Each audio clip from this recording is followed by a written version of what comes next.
The Bookstore at Night, a Winchester sleep story. Evening drifts softly over College Street. The last traces of daylight fade from the rooftops, leaving the sky a deep, velvety blue.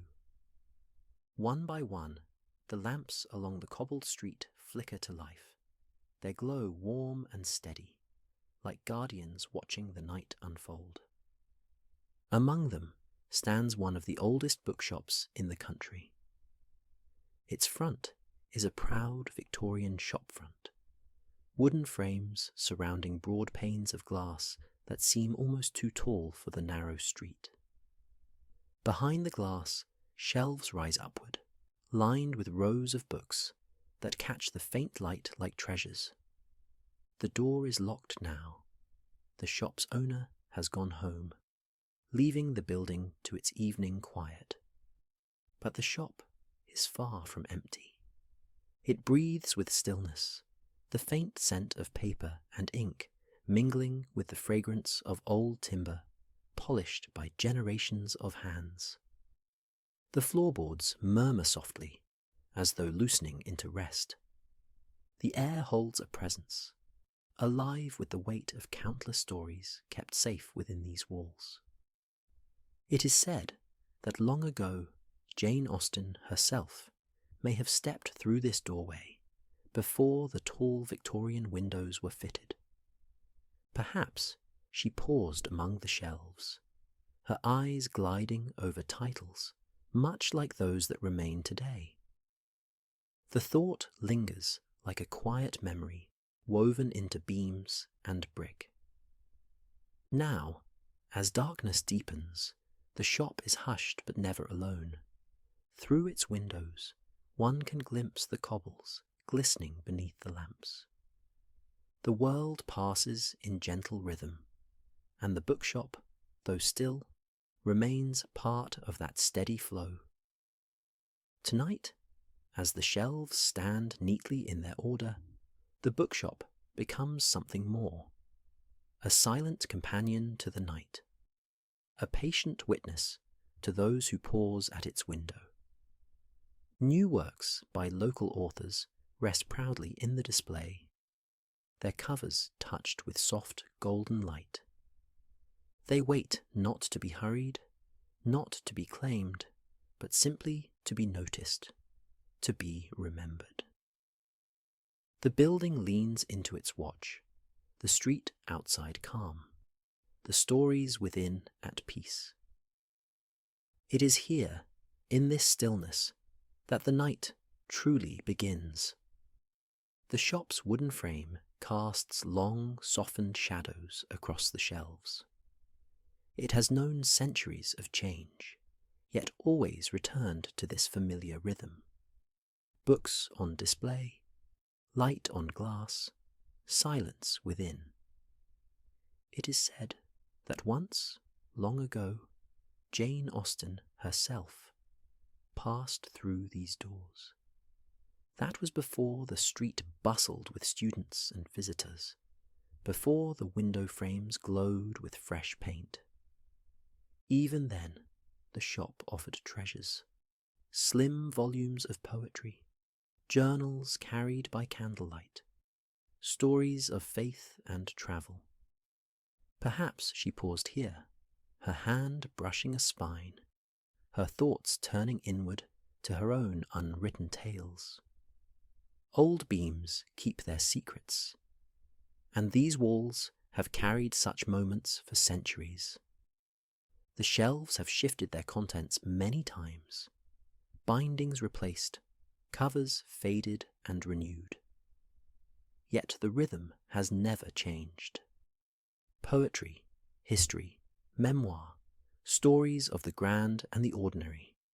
Each book has joined the quiet conversation of this place, waiting patiently for a reader's hand. Now, as the night settles deeper, the building exhales. Its floorboards sigh, its beams relax. The sound is not of emptiness, but of comfort, like a home easing into slumber. And so the bookshop stands ready, as it always has, a witness to time, a keeper of words, watching gently over the quiet street. Soon, footsteps echo on the stones, slow, steady, unhurried. An elderly man walks with a stick, its tip tapping softly against the cobbles. He pauses before the window, leaning on his cane. His eyes drift toward the display, where the latest works of local authors are gathered. One book, a slim volume of poetry, holds his attention. He gazes at its pale cover, the graceful letters etched upon it, and for a moment his expression changes. The lines on his face ease. A memory rises.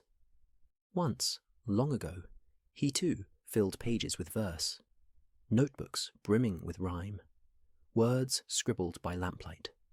His heart poured into lines that few ever read. The sight of the book stirs those echoes, and time folds gently back on itself. For an instant, he is once more that young man, convinced his words could carry him beyond the limits of his world. The shop, in its stillness, seems to acknowledge him. Though the books do not stir, there is a quiet recognition, as if the poems inside nod to his unspoken verses. A faint smile touches his lips. He straightens his shoulders, taps his stick against the stone, and continues into the night.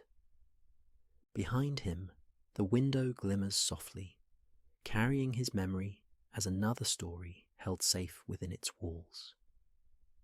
Not long after, lighter footsteps approach, accompanied by gentle laughter.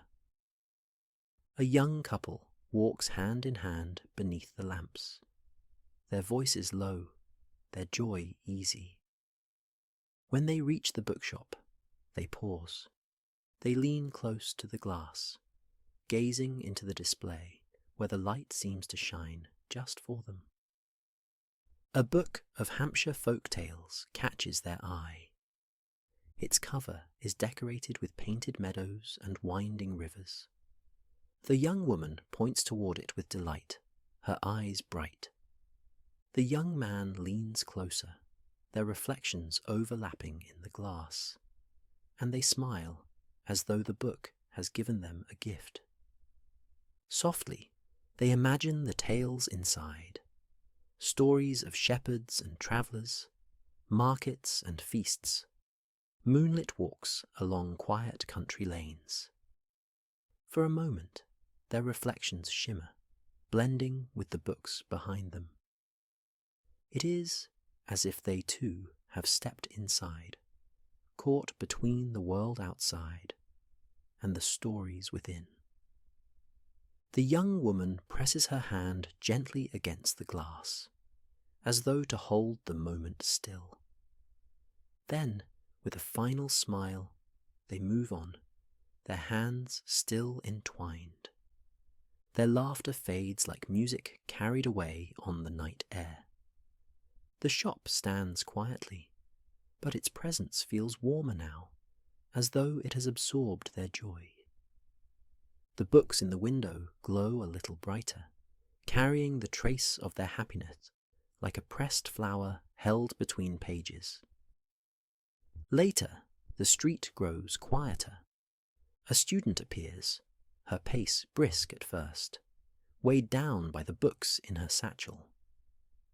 But as she nears the shop, she slows. The golden light spilling across the glass draws her closer. She stops, standing still before the window.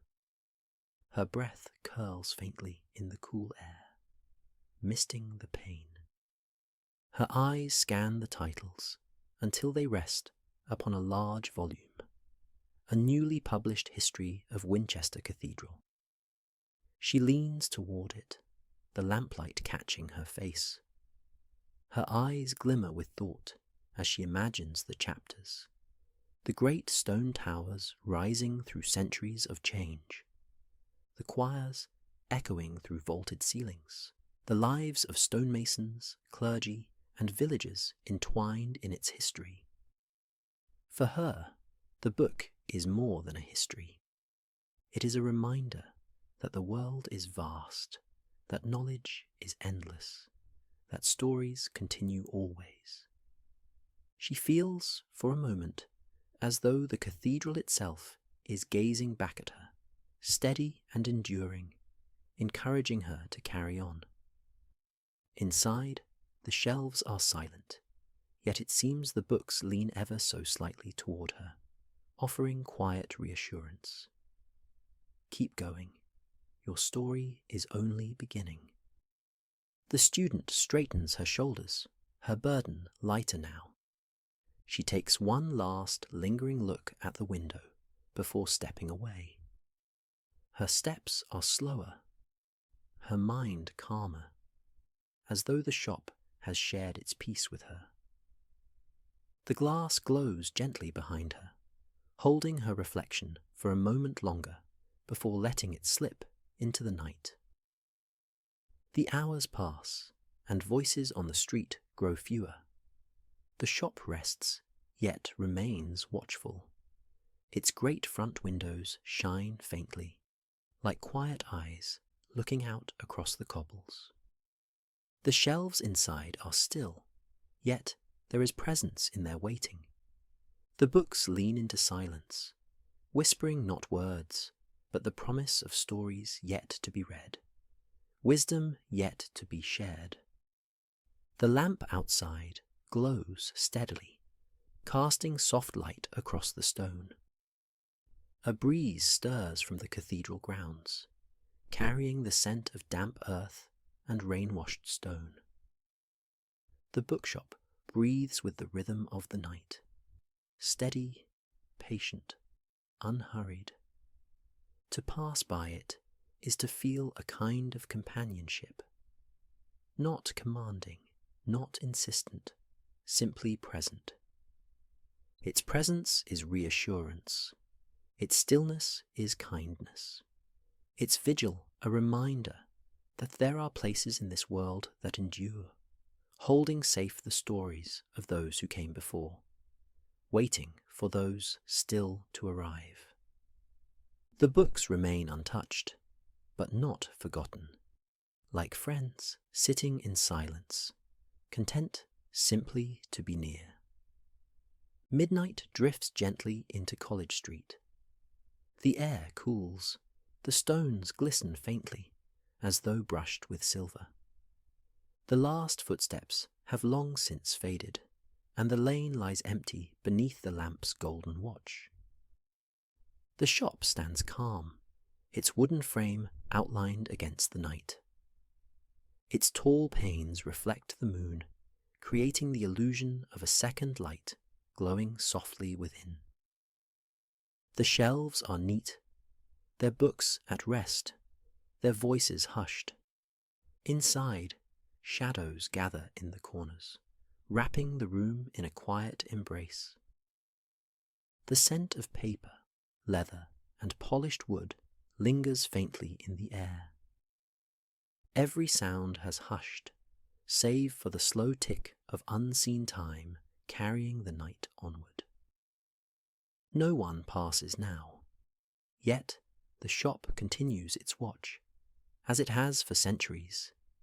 Each book waits, like a candle unlit, ready to offer its light when morning comes and the door opens again.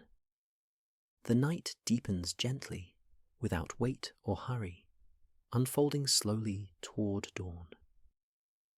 And so the bookshop keeps watch. Through silence and stillness, through lamplight and shadow, it remains, a quiet companion to the night, a guardian of memory, a keeper of stories. Even when you feel alone, there are places like this, places that hold your stories safe, that watch over the night on your behalf. Their patience is endless, their presence steady. As you drift now into sleep, imagine the bookshop resting quietly on College Street, its tall windows glowing faintly against the dark, its shelves filled with comfort and memory. It waits for you, as it waits for all who pass by, offering warmth, offering rest, offering peace. Let yourself rest now, knowing the night is gentle, the stories are safe, and the world is at peace. Sleep and dream, and be well. Eat your feet. The trees above sway slowly, their leaves whispering ancient lullabies in the wind. A gentle stream runs beside you, its trickling melody harmonizing with the hum of night. You pause, breathing in the scent of pine and damp moss, letting it ground you deeper in this moment. With each breath, imagine your worries dissolving like mist under the moonlight. Feel a growing warmth in your chest, calm, steady, glowing with each inhale and exhale. The forest embraces you, silent and sacred, holding you in a space of complete stillness. There is nothing to do, nothing to fix, only this quiet presence. As you slowly begin to return to the space around you, carry this feeling of ease with you. Let the peace of the forest echo in your heartbeat. One last deep breath in and exhale. Deep wind-like sigh. You are here. You are whole. You are at peace.